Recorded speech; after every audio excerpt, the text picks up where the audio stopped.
Yo, people, what it do? Welcome back to another video. It's your boy Tony, aka Two Tone, and I just want to apologize up front, man. Look, I know this video is coming up late.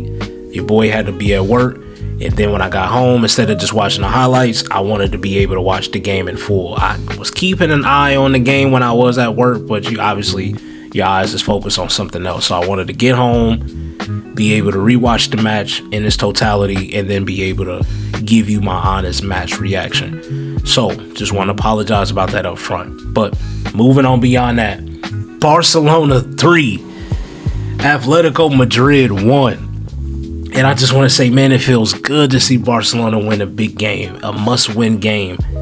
It feels good to see us back winning these type of matches. Last year, I ain't gonna lie, we was kind of spoiled. Remember that October run we had last year, man? We was beating up on everybody. Real Madrid, Bayern Munich, you name it. We was beating up on them. And so the fact that we went from that last year into this year, we lost to Chelsea, we lost to Real Madrid, we lost to PSG. And no disrespect to Newcastle and the athletic clubs, you know, we beat them, but I don't consider them the elites. They're a good club, but they're not elite. So against the best of the best, we weren't able to really get a result. And now that we got our boy Pedri back and we got Rafinha back, you just see the energy and the difference that they make. Just those two players alone, you see the impact that they have. I'm almost to the point where I'm like, if you beat us and we didn't have Pedri and Rafinha on the pitch, I ain't gonna lie, it didn't count. I'm being real. If you beat us with Pedri, without either Pedri or Rafinha on the pitch this season, I'm damn near willing to say that loss does not count. I'm just being real. But bullshit to the side, though, like real shit.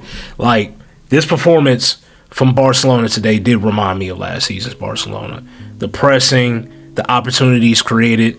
I don't really remember a lot of opportunities from Atletico Madrid today. I mean, Baena, I think it's how you say his name. Baena, he was a pest. You know, he had some moments where, you know, he was harassing our back line. Almada probably should have had him a goal. Like, there was opportunities. We weren't perfect. I'm not saying that we were. We're not the finished product either. But I do still hold out a little bit of hope that we can really make some noise in the Champions League. As long as the board comes through when giving us, I think we still need one more signing, and it should be a center back. But if they can do that and we look like how we look today, I ain't gonna lie, man, anything is possible with this Barcelona team. Anything is possible. So jumping into, I'm gonna share the screen, jumping into the starting 11 for Barcelona. You had Joan Garcia, Balde, Gerard Martin, Kubarsi, Koundé, Pedri, Eric Garcia, Rafinha, Dani Olmo, Lamine Yamal, and Robert Lewandowski.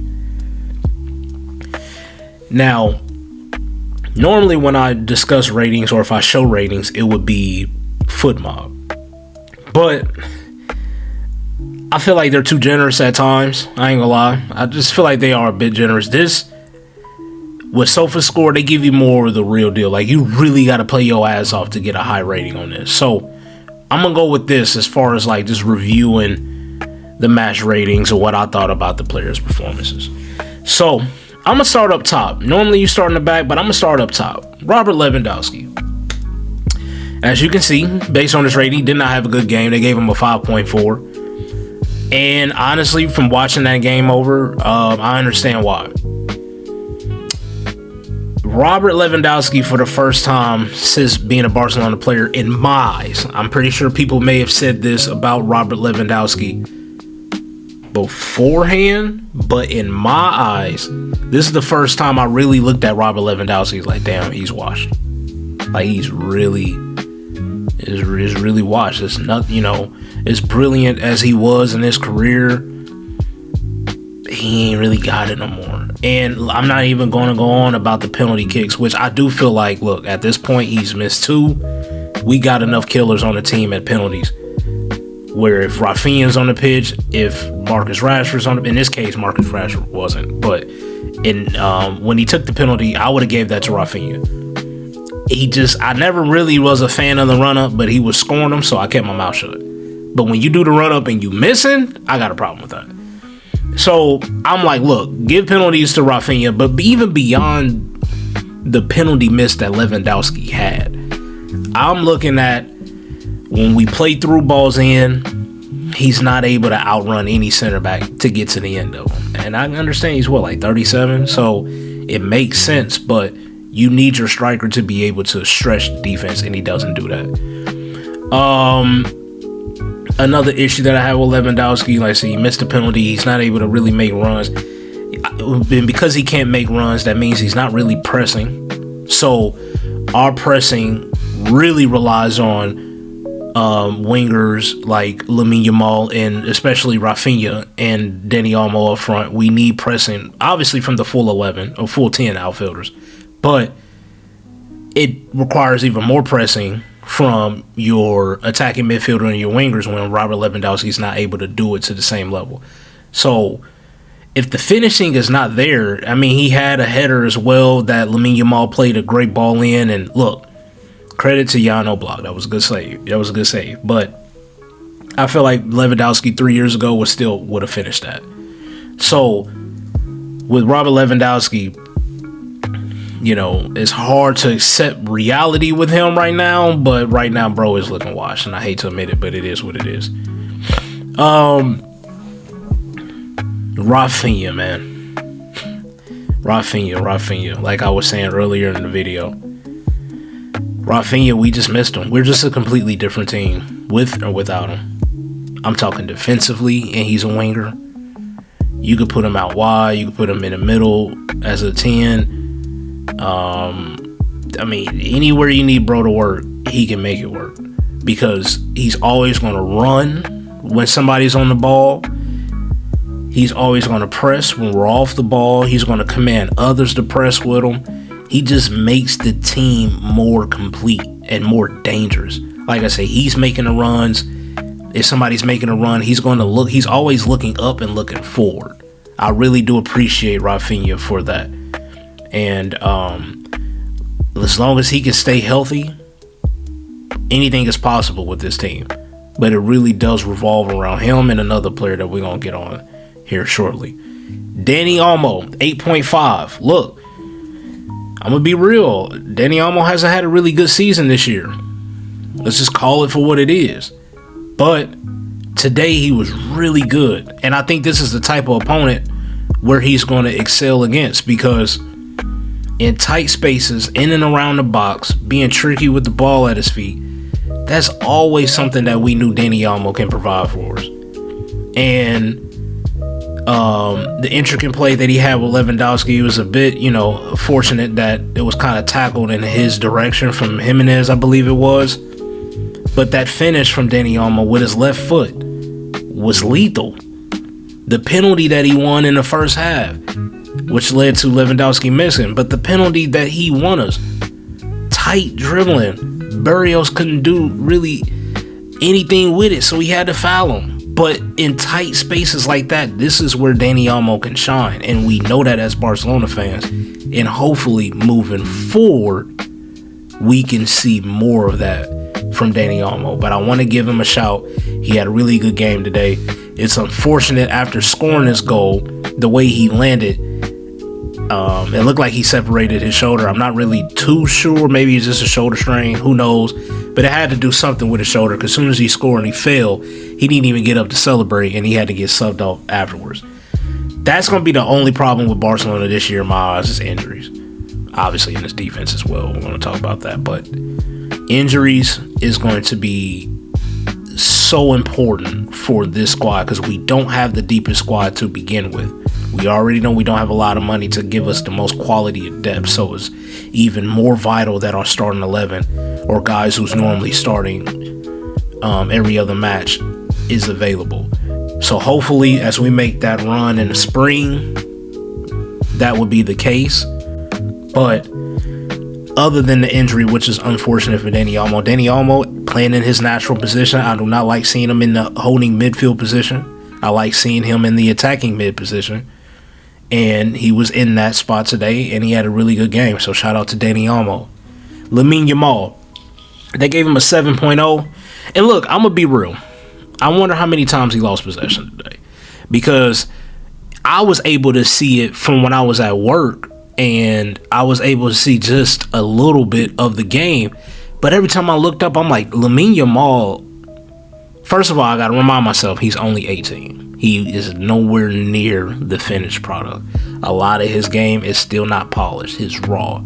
So when I critique Lamine, I have to remind myself first, he is only 18. At the same time, when he's bad to Lamine Yamal standards, that's still other players.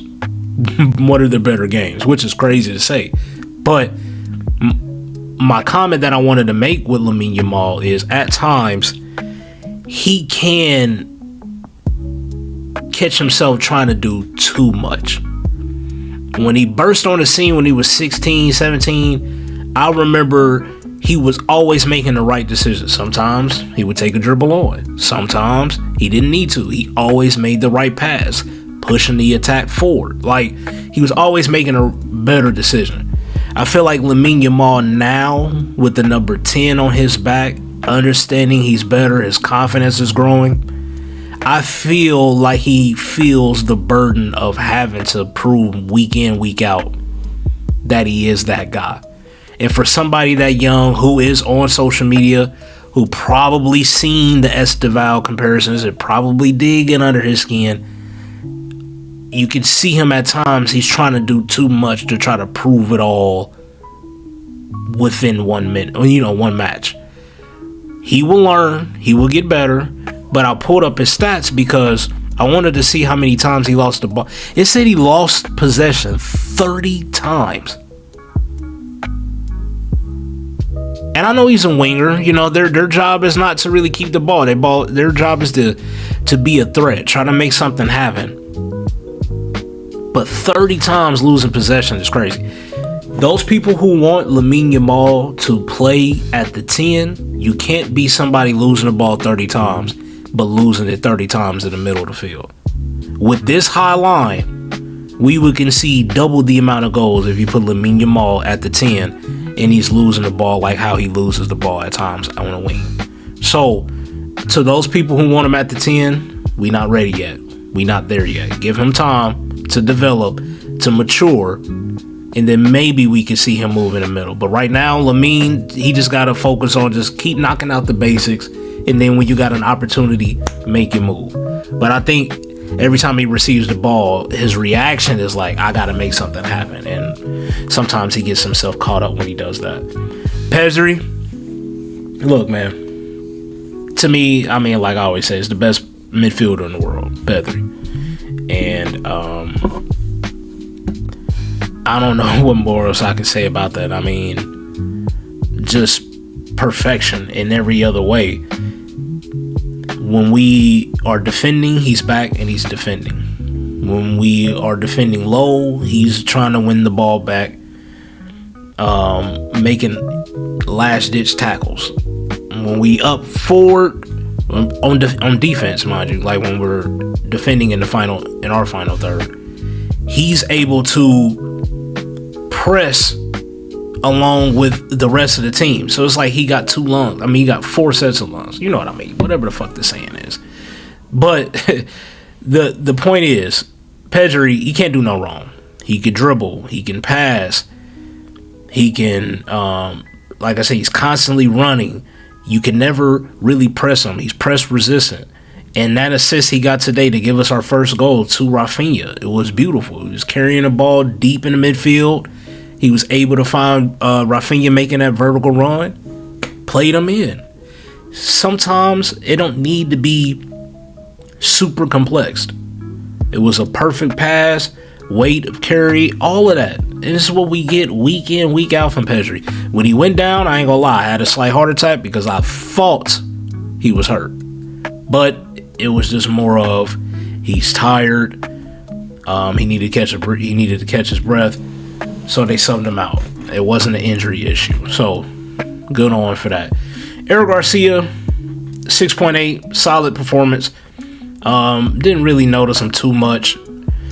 Defensively, you know, as a midfielder, he does what he's supposed to do defensively, because we need him at left back, right back, center back, and now recently we need him in the midfield. And defensively in that position, he holds a spot. He does what he's supposed to do. He's not Busquets going forward. The offense is never going to revolve around him. And understanding what his natural position is, it makes sense that the better part of the defensive midfield is that he defends, and he does that well. So I'm not going to ask for too much from Eric Garcia on that matter. He did a solid performance. It wasn't a bad game from him at all. Balde, you can see even with an assist, he still had a 6.7. And I was watching that game, and at times, I don't know what to think with Balde. The reason why I say that is because Balde is a good player and he's still young, but he's not Lamine Yamal and Kubarsi young. He is like, 22? I would like to see Balde take the next step in his career by getting more GA. Really just more assists, creating more opportunities.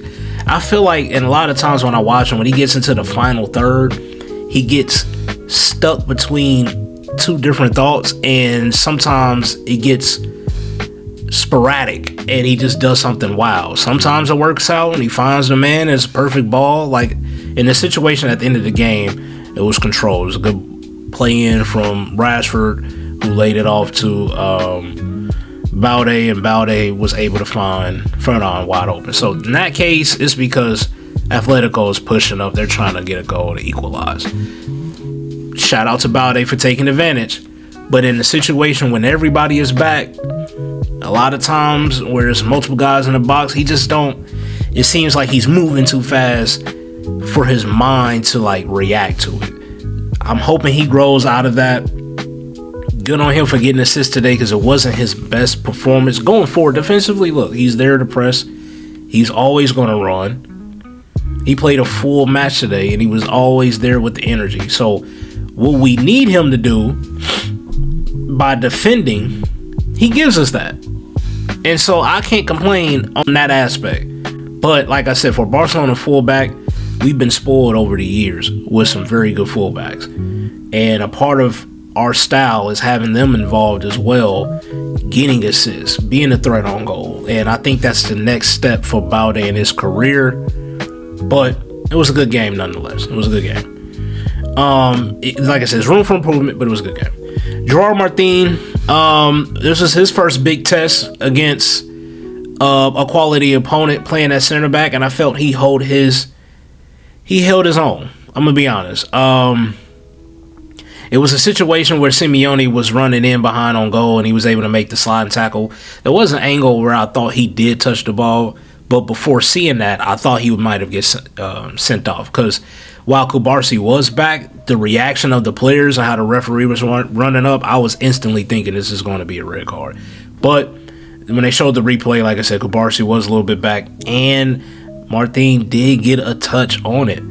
But other than that, I mean, look, he did what he's supposed to do. Now, I do notice this with this partnership of Kubarsi and Gerard Martin. We don't win a lot of headers. So I'm surprised Atletico Madrid didn't try to take more advantage of the fact that our two center backs are not good in the air, and they would have threw on somebody like Sorloth earlier or something like that to be able to try to get one-on-one situations and try to maybe at least win the first ball and then have that second ball be a threat or put pressure on the goalkeeper. But they really didn't do that. And other than that, like I said, Gerard Martin, he was fine. He was okay. Kubarsi, I'm gonna be real. Kubarsi, in my eyes, again, I gotta watch how I critique Kubarsi because he's only 18 years old. So he's not the finished product. The same thing I said about Lamine Yamal. He still got to learn it. A lot of learning to do. A lot of maturing to do. But he looked a bit off of it today. I can't lie with Kubarsi. The first goal that they scored from Baena, it was him that was keeping him on side. I almost thought John Garcia got him in a situation where he got a handball outside the box because Kubarsi mistakenly tries to head the ball back to Joan Garcia, and it was Baena that was there, but Joan Garcia needed a way as just his arm was close to it. So initially looked like handball, but it wasn't. But that could have put us in a lot of trouble if Joan Garcia had to scramble out of his box and mistakenly get a handball. He gets sent off, and now we're playing with 10 men. Cabarsi at times, I feel like it's just the situations where the attack is catching them napping. And when you have to play with this high line, high intensity style of play, you have to be on it all the time. And I feel like a player like Inigo was very important on making sure Cabarsi was on it. But because Inigo is gone, and now you look at that back line and you can say that Cabarsi is probably the leader of that back line because he's always there playing. There's nobody really there to keep him on check and make sure he's in position. So I wasn't too impressed with his performance because it was another situation where Almada was in on goal. He goes in for a slide tackle. If he goes down, Almada, that's a red card and a penalty. But he didn't go down, so credit to him. Rounds him, gets past Gerard Martin, gets past Balde. Only thing he had to do was get it on target, and it's the equalizer. But he somehow misses from that opportunity, and Cabarsi was let off the hook there. And it was another moment where the ball was played in behind, and he's keeping guys on. So I don't want to make it where I'm beating up on Cabarsi. I'm just saying, without having that veteran center back next to him to help keep him focused the entire game, we are seeing mistakes creep in at the back line, and it is starting with Cabarsi because this is now back-to-back times Gerard Martin and Cabarsi has played with each other, and Gerard Martin has looked like the better center back. That's just my opinion, but and Koundé, he was a solid performance. There was a few times he was actually involved in the attack, overlapping, was able to make a key pass in the final third, but it, sometimes the player wasn't there. But defensively, he was okay. Baena and, like I said, Almada, when they came in, because Almada replaced Baena, and he came in on the left-hand side, I feel like a lot of their threats and their attacks came from that left-hand side. I'm not going to just directly blame Koundé because I was just talking about Cabarsi and the performance that he was having. But Koundé was okay. He was solid. So 6.8, I see why they gave him that. And Joan Garcia, the goal we conceded is 1v1. It's hard to make those saves and ask your goalkeeper to make that save on a 1v1. Credit to Baena for making that finish. And other than that, I think it was a save he made against Julian Alvarez where he tried to chip him. But other than that, we really didn't need Joan Garcia. So that's why he has a 6.5. Not because he had a bad game. It's just we really didn't need him. As far as Julian Alvarez, I wanted to talk about him real quick. I get why a lot of Barcelona fans want Julian Alvarez. And if he's available at a reasonable price, I wouldn't be mad at my club for going after him. But for somebody who may cost up to 200 million euros, wouldn't you have liked to see more of a presence from Julian Alvarez? And you may not even blame him. You can blame the lack of support that he got from Atletico. The fact that he really didn't get much delivery, and you can go on and on about that. But sometimes you got to make your presence be felt. And I felt like Julian Alvarez didn't really do that enough for me to sit back and warrant that a club should go out there and pay $200 million. 200 million euros for him. There's even more in US dollars. So I don't know. I just wanted to put that in there. I know it's just one game. I'm not going to justify his whole career off one game, but the times against Barcelona, I haven't really recognized and been like, man, he has just walked out. Even on both sides, he's just been one of the best players on the pitch. I haven't really had to say that too many times about him. So I don't know. Maybe he's just inner Barca fan in him. He don't want to do damage against us. I don't know. But I'm just something I pointed out because I'm just like, Julian Alvarez, I didn't really like that performance I saw from you. And for somebody that could be a long-term replacement for Lewandowski, I would have liked to see more. But I'm glad you ain't give us that today. We got the 3 points. I'm going to take that. I want to know what you guys think about Hansi Flick starting 11. What you thought about the player ratings? What you thought about my reactions to the player ratings? And if anything, please subscribe. I'm on my way up to 200. We're working towards that. So if you haven't subscribed already, please do. Like the video. And again, yeah, jump in the comments, man. Let me know what you guys think about the match. And overall, just how you feeling about Barca's win today, man. I'm going to go ahead and get up out of here. I do appreciate y'all for watching. I will be live streaming the next match. Like I said, I won't be at work. I will be able to live stream it. So, like I said, I appreciate y'all for bearing with me on this late upload. But I'm going to go ahead and get up out of here, man. I'm going to catch y'all on the next video. So until then, two-tone out. Peace.